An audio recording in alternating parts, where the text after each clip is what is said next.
This is the Bible Book Club, where each episode we dive deep into the only book written 2,000 years ago that can still change your life today. Welcome to the club! Well, in chapters 4 and 5, we discuss the purpose of all these crazy rituals laid out in Leviticus, and we talked... Which people, just so you understand, Heather, off the mic, confessed to me she still doesn't get it. It's just, I don't understand what was going on. Wait, what did I say? That God felt the need to lay this all out. Well, you said that all the civilizations then did this Correct. Ritual. That's what we talked about, yeah. So this was a common cultural happening back then, that people offered sacrifices. The difference, and we're really going to get into some of the difference, was that the Israelites did it differently. And that intrigued a lot of people. And we're going to talk about that at the end of this episode. So you got to stay on, people, because it's going to get good. It's always good. But so what you're saying is it's not totally foreign like it sounds to us, a really weird thing for him to be asking them to make these sacrifices. It was a fairly normal practice for them. Very normal practice for the world back then. Yeah, they wouldn't have thought it was weird. But anyway, last episode we learned that they provided, these sacrifices provided a temporary solution to the separation of God and man. And it was an atoning for the purification of sin. Of course, the permanent solution would come years later as the ultimate sacrifice of Jesus Christ on the cross for us as we know it today. Then we read the last two of the 5 types of offerings. Both are variations of the burn offering, which are for atonement. It is the purification offering and the reparation offering. The purification was kind of complicated because it introduces the concept of sin being unclean and causing this polluted state that we live in because of sin. And the reparation is to make up for the wrong of either the misuse of some kind of tabernacle property or of your neighbor's property. Exactly. All unintentional. Exactly. Those were unintentional sins. All right, chapter 6 and 7. In this episode, we are going to fly through the rest of chapter 6 and 7 because they are a repeat of the chapters we just covered with one little nuance. These laws are instructions to the priests rather than to the people. So the 5 we just covered were instructions for the people. We're going to cover the same 5 again for the priests. Well, it sure seemed like there was a lot of instruction to the priests. Yes. Well, no, there's going to be, I know, right? And then the priest will have to do this, but don't wring its neck. But it was really talking, so just to be super clear, we are in the first section of Leviticus, the section that outlines the laws for ritual sacrifice, okay? Chapters 1 through 5 were the instructions for the people about how and what to offer. Chapters 6 through 7 are instructions for the priests on how to make those offerings. Same 5 offerings: burnt, grain, purification, reparation, and fellowship. To keep them all straight, there is a chart of all 5 in the show notes. But try not to think of them too individually because the full sense of atonement was not achieved in any one type of offering, but rather the offerings worked together. It required the removal of impurities through the purification offering, as well as the dedication of the burnt offering and the restoration to fellowship realized in the fellowship and grain offering. So they all kind of worked together. It was something that they... So sometimes you could have accidentally made all of these and had to sacrifice all these things together? Well, certain things were done regularly in the mornings and the evenings, and then other times I think there was a little bit more of a cadence to them than we read here. Now, let's dive into Ritual Law School for Priests, and then I want to talk about something that was very fun for me. So these are the laws and offerings for the priests. Chapter 6 continued. The order is slightly different. The fellowship offering is last for the priests. Starting with the burnt offering, which, remember, the goal of the burnt offering is to provide reconciliation between the sinner and God. So it deters God's wrath. It atones for sin. The offer is showing that they are sorry and receiving forgiveness. Verse 8, the Lord said to Moses, "Give Aaron and his sons this command. These are the regulations for the burnt offering. The burnt offering is to remain on the altar hearth throughout the night till morning, and the fire must be kept burning on the altar. The priest shall then put on his linen clothes with linen undergarments next to his body and shall remove the ashes of the burnt offering that the fire has consumed on the altar and place them beside the altar. Then he is to take off these clothes and put on others and carry the ashes outside the camp to a place that is ceremonially eternally clean. The fire on the altar must be kept burning. It must not go out. Every morning, the priest is to add firewood and arrange the burnt offering on the fire and burn the fat of the fellowship offerings on it. The fire must be kept burning on the altar continuously. It must not go out. Okay, pity the priest in charge of keeping the fire burning because the Lord commands 3 times it must not go out. Why is this so important? Remember, these are just the instructions. In chapter 9, we are actually going to have the tabernacle grand opening. And guess what? The Lord himself is going to light that fire and it must not go out. Yeah, that was Ever. really important. It couldn't go out. Yes, because the Lord literally is going to be the one to light it and it must be kept burning. So all I can picture is these really stressed out priests running around naked because he's asking them to change their clothes in the middle of the altar. And they're like really stressed out because they can't let this fire go out. There was a lot of pressure Kinda being weird. a priest. Yeah, there was a lot of pressure. Not yet. It's not lit yet. This is just the instructions. Okay, the grain offering. The goal of the grain offering is a memorial offering. It should invoke memories of God's faithfulness to them. The offerer is saying thank you. Similarly, at the Last Supper, Jesus gave the bread to his disciples and said, "This is my body given for you. Do this in remembrance of me." Verse 14, these are the regulations for the grain offering. Aaron's sons are to bring it before the Lord in front of the altar. The priest is to take a handful of the finest flour and some olive oil together with all the incense on the grain offering and burn the memorial portion on the altar as an aroma pleasing to the Lord. Aaron and his sons shall eat the rest of it, but it is to be eaten without yeast in the sanctuary area. They are to eat it in the courtyard of the tent of meeting. It must not be baked with yeast. I have given it as their share of the food offerings presented to me, like the sin offering and the guilt offering. It is most holy. Any male descendant of Aaron may eat it.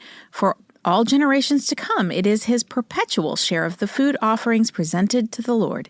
Whatever touches them will become holy. The Lord also said to Moses, "This is the offering Aaron and his sons are to bring to the Lord on the day he is anointed, 1/10 of an ephah of the finest flour as a regular grain offering, half of it in the morning and half of it in the evening. It must be prepared with oil on a griddle. Bring it well mixed and present the grain offering broken in pieces as an aroma pleasing to the Lord. The son who is to succeed him as anointed priest shall prepare it. It is the Lord's perpetual share, and it is to be burned completely. Every grain offering of a priest shall be burned completely. It must not be eaten."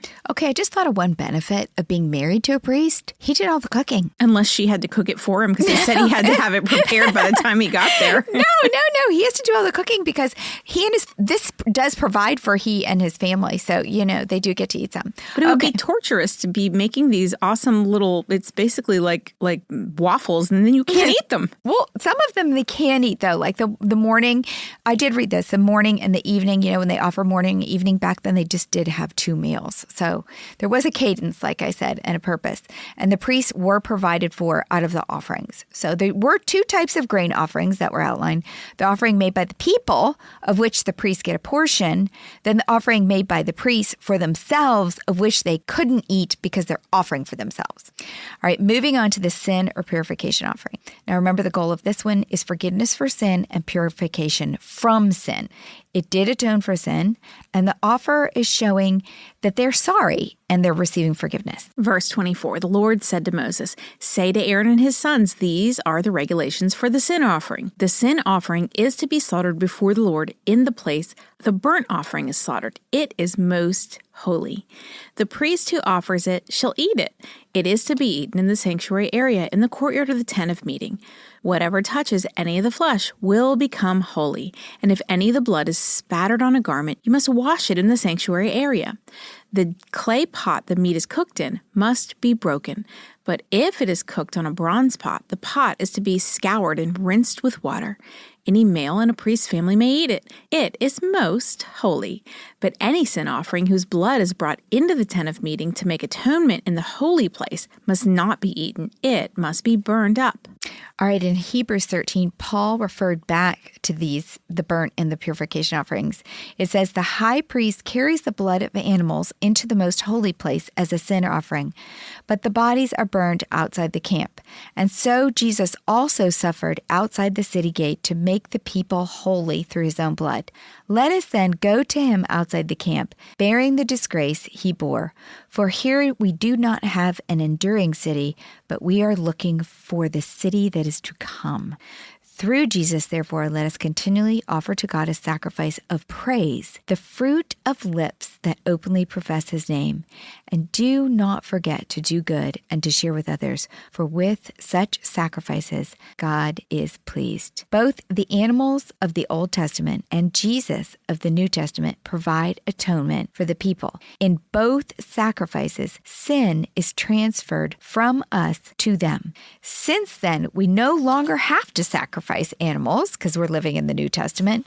Our sacrifice then is to offer praise to God and to do good for others, which brings us right back to the premise of Leviticus that is simplified in the first and second commandment of the New Testament. Love God and love your neighbor. We are traveling in the circles of God's word woven together throughout the entire Bible, even here in Leviticus. Okay, chapter 7, moving on to the guilt or reparation offering. Remember, the goal was forgiveness for and compensation for a sin that requires financial payment, and that we must be reconciled with one another before being reconciled with God. This offering also atones for sin, and the offer is showing that they are sorry and receiving forgiveness. Chapter 7, these are the regulations for the guilt offering, which is most holy. The guilt offering is to be slaughtered in the place where the burnt offering is slaughtered, and its blood is to be splashed against the sides of the altar. All its fat shall be offered, the fat tail and the fat that covers the internal organs, both kidneys with the fat on them near the loins, on the long lobe of the liver, which is to be removed with the kidneys. The priest shall burn them on the altar as a food offering presented to the Lord. It is a guilt offering. Any male in a priest's family may eat it, but it must be eaten in the sanctuary. It is most holy. The same law applies to both the sin offering and the guilt offering. They belong to the priest who makes atonement with them. The priest who offers a burnt offering for anyone may keep its hide for himself. Every grain offering baked in an oven or cooked in a pan or a griddle belongs to the priest who offers it, and every grain offering, whether mixed with olive oil or dry, belongs equally to all the sons of Aaron. The fellowship offering, our last one. Remember that the goal of this offering is it is given to God and for the offerer to celebrate communion or relationship with God. The offerer is saying thank you in the fellowship offering. Verse 11, these are the regulations for the fellowship offering anyone may present to the Lord. If they offer it as an expression of thankfulness, then, along with the thank offering, they are to offer thick loaves made without yeast and with olive oil mixed in, thin loaves made without yeast and brushed with oil, and thick loaves of the finest flour, well kneaded and with oil mixed in. Along with their fellowship offering of thanksgiving, they are to present an offering with thick loaves of bread made with yeast. They are to bring one of each kind as an offering, a contribution to the Lord. It belongs to the priest who splashes the blood of the fellowship offering against the altar. The meat of their fellowship offering of thanksgiving must be eaten on the day it is offered. They must leave none of it till morning. If, however, their offering is the result of a vow or is a free will offering, the sacrifice shall be eaten on the day they offer it, but anything left over may be eaten the next day. Any meat of the sacrifice left over till the third day must be burned up. If any of the meat of the fellowship offering is eaten on the third day, the one who offered it will not be accepted. It will not be reckoned to their credit, for it has become impure. The person who eats any of it will be held responsible. Meat that touches anything ceremonially unclean must not be eaten. It must be burned up. As for other meat, anyone ceremonially clean may eat it. But if anyone who is unclean eats any meat of the fellowship offering belonging to the Lord, they must be cut off from their people. Anyone who touches something unclean, whether human uncleanliness or an unclean animal, or any unclean creature that moves along the ground, and then eats any of the meat of the fellowship offering belonging to the Lord, must be cut off from their people. Okay, then we have this one little aside about eating fat and blood and how it is forbidden. And again, some of these things we're going to get into a little bit more in future chapters. Verse 22, the Lord said to Moses, "Say to the Israelites, do not eat any of the fat of cattle, sheep, or goats. The fat of an animal found dead or torn by wild animals may be used for any other purpose, but you must not eat it. Anyone who eats the fat of an animal from which food offering may be presented to the Lord must be cut off from their people. And wherever you live, you must not eat the blood of any bird or animal. Anyone who eats blood must be cut off from their people." This is not a new thing, the eating blood from animals. It was first commanded to Noah in Genesis 9. Now we're going to discuss the priest's share. Verse 28, the Lord said to Moses, "Say to the Israelites, anyone who brings a fellowship offering to the Lord is to bring part of it as their sacrifice to the Lord. With their own hands, they are to present the food offering to the Lord. They are to bring the fat together with the breast and wave the breast before the Lord as a wave offering. The priest shall burn the fat on the altar, but the breast belongs to Aaron and his sons. You are to give the right thigh of your fellowship offerings to the priest as a contribution. The son of Aaron who offers the blood and the fat of the fellowship offering shall have the right thigh as his share. From the fellowship offerings of the Israelites, I have taken the breast that is waved and the thigh that is presented and have given them to Aaron the priest and his sons as their perpetual share from the Israelites." Okay, the last 4 sentences here are chiastic in structure. We've talked about what that is. It's a literary trick in other episodes, actually. A literary trick that we've discussed to give them emphasis. It means that the words are repeated, but in reverse order. So what Heather just read was, this is the portion of the food offerings presented to the Lord that were allotted to Aaron and his sons. On the day they were presented to serve the Lord as priests. On the day they were anointed. Now we're reversing. The Lord commanded that the Israelites give this to them as their perpetual share for the generations to come.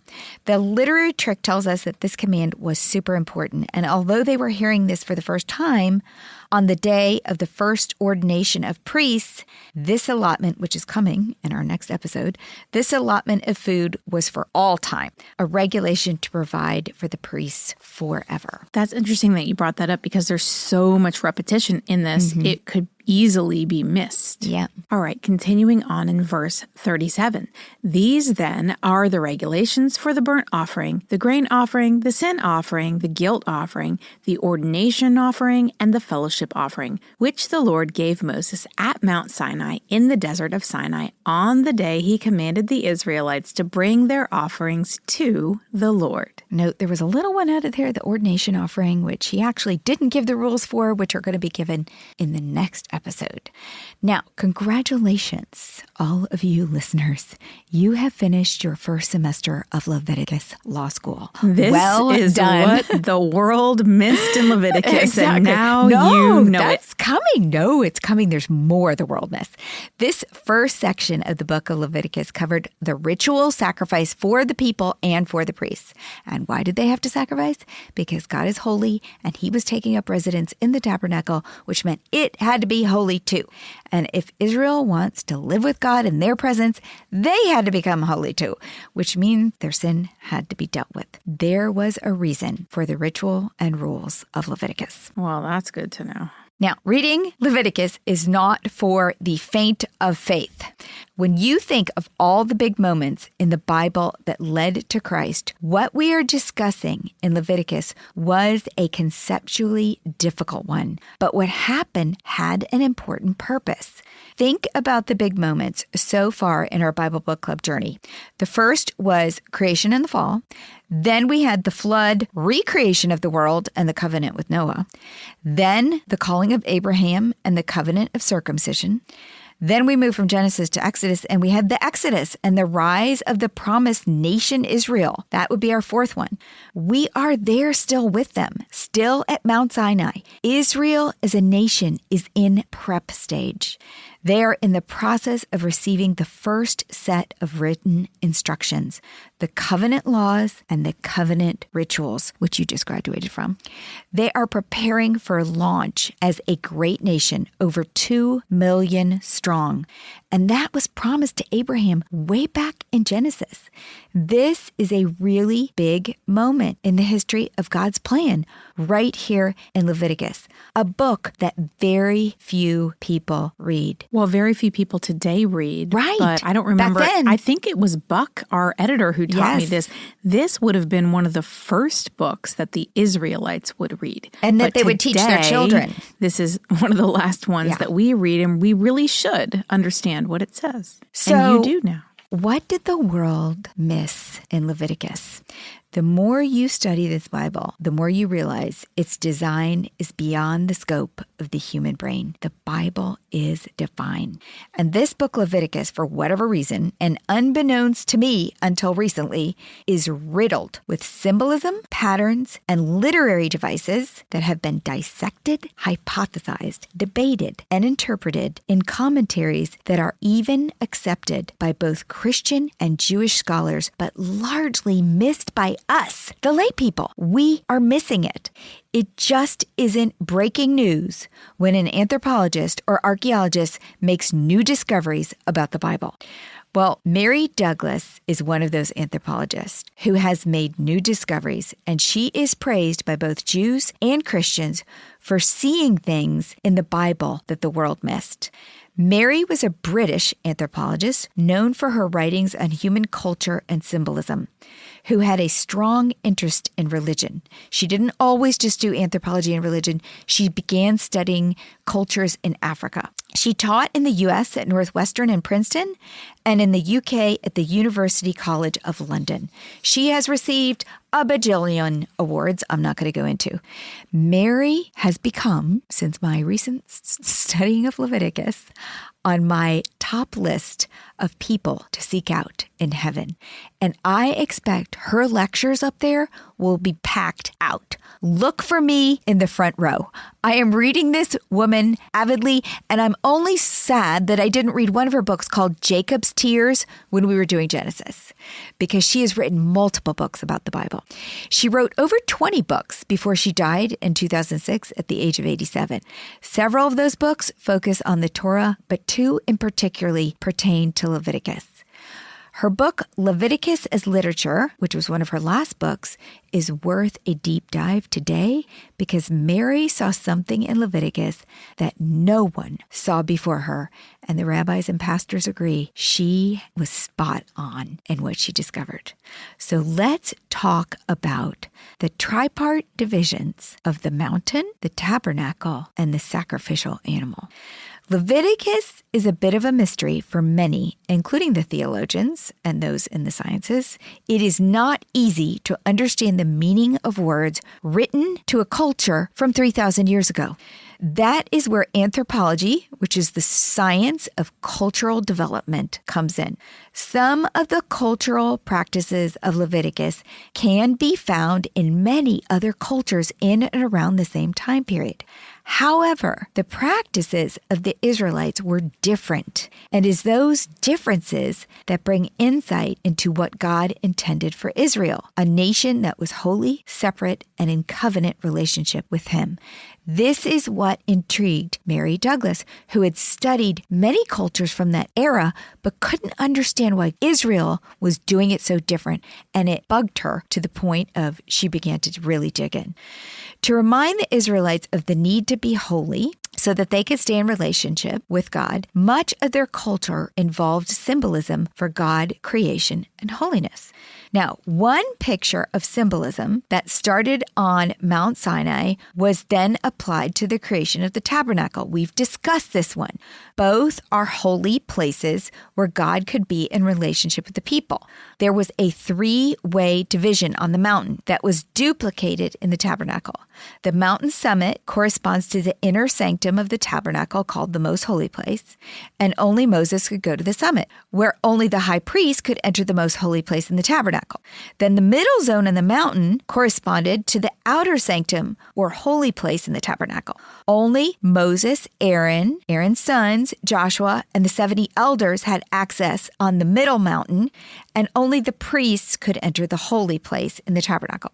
The perimeter of the cloud, remember the cloud descended on the mountain, separated the middle of the mountain from the summit. And the cloud of incense in the tabernacle separated the holy from the most holy. They mirror perfectly.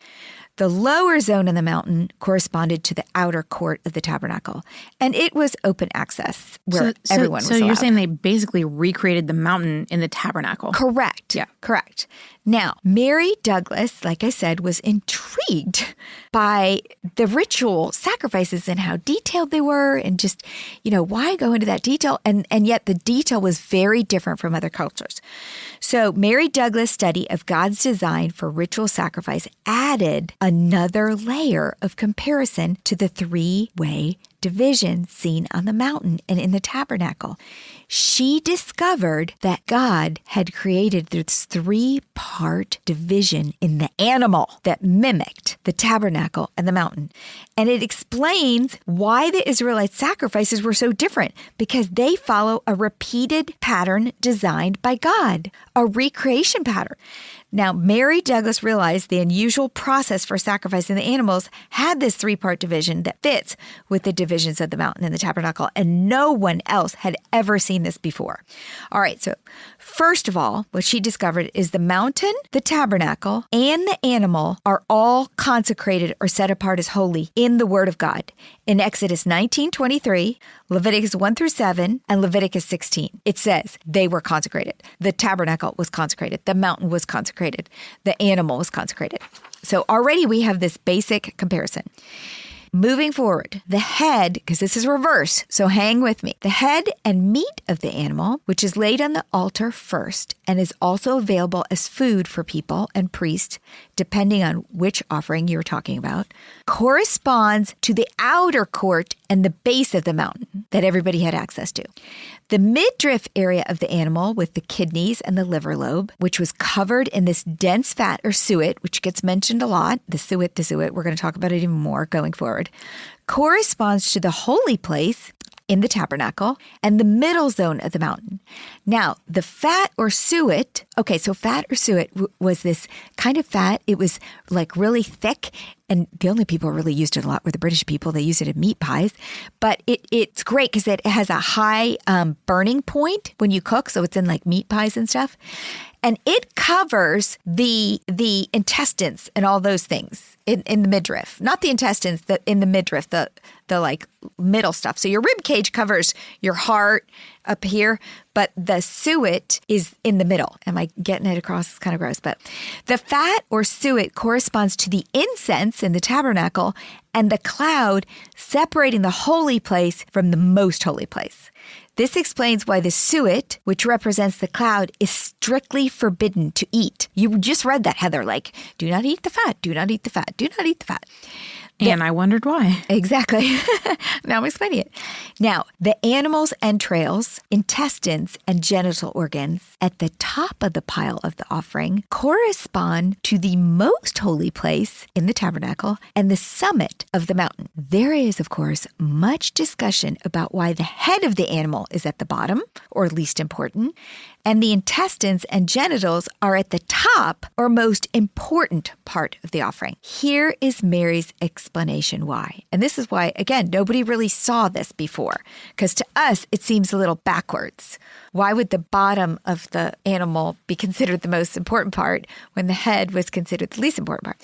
Here's Mary's example. This is what she says. I wish I could say it in a British accent. Don't look at me for that. Exactly. She says, bashfulness apart, it is important to ask why the innards should be at the point of highest esteem, the position that corresponds to the Holy of Holies, instead of the face or head or heart, to which we accord more honor. Recall that there has always been in the Jewish culture a strong association between body and tabernacle in respect of fertility. The temple was associated with the creation, and the creation with fruitfulness and fertility, which implies that the innermost part of the tabernacle, was a divine matrimonial chamber. It was fitting that the sanctuary was interpreted as depicting, in a most tangible form, the union between God and Israel. It was where God's presence met with the people of Israel. That the tabernacle was associated with creation and connected with abounding fruitfulness should be carried forward for interpreting the rest of Leviticus. Now, if you weren't with us in the beginning of Exodus when we started talking about the tabernacle, remember the Ark of the Covenant and the lamp and everything was made with flowers and almonds and carved and beautiful because it was supposed to represent paradise, that paradise that was lost. And remember, the promise to all of them is that they're going to be a great nation. And from this great nation is going to come a savior, the seed. So the fact that they're remembering this seed comes, and then remember the circumcision. Remember the covenant way back in with Abraham was a covenant of circumcision.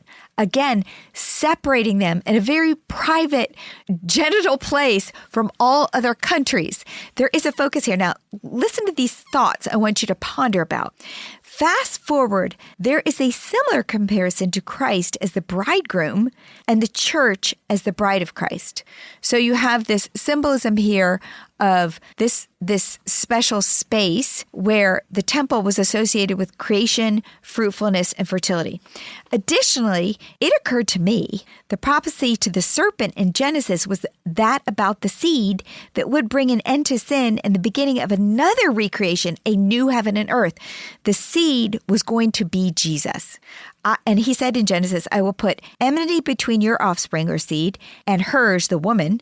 He, the offspring, will crush your head, meaning the serpents, and you will strike his heel. The offspring or seed was promised to come from Abraham, now through Israel, so it makes sense that the genitals would be valued above all. The animal, the tabernacle, and the mountain were all reminders of God's holiness and his provision of a separation solution so that we can be in relationship with him. So you're kind of saying it has a lot to do with fertility and the seed or what would eventually become Jesus. That they were going to become a great nation, that they were going to be fruitful and multiply. All of these would have been important symbols to them. And they knew that implicitly. It wasn't like something that they knew Abraham's, we just miss it because it's not part of our culture. Abraham's promise was taught to them over and over. This is why they're prepping to leave Egypt. They prepped to leave Egypt. They were brought out, and they're prepping to leave to go to Canaan because God promised to Abraham in the covenant of the circumcision, you will be fruitful, go, multiply, you will become a great nation. And so this is foremost in their mind, way above their head or their heart.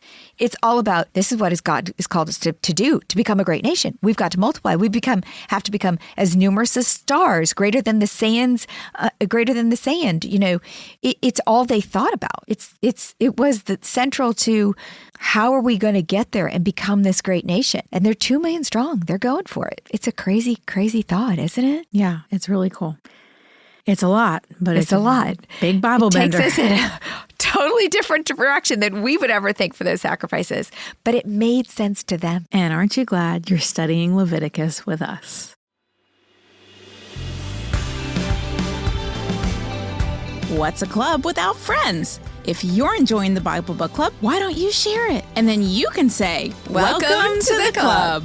New episodes drop every Monday, and get all episodes now on Amazon Music. As always, head over to susanme.com/Bible Book Club for show notes from today's episode. Bible Book Club is hosted by Susan Merrill and Heather Rubio, edited by Buck Buchanan, produced by Hayley Mawat.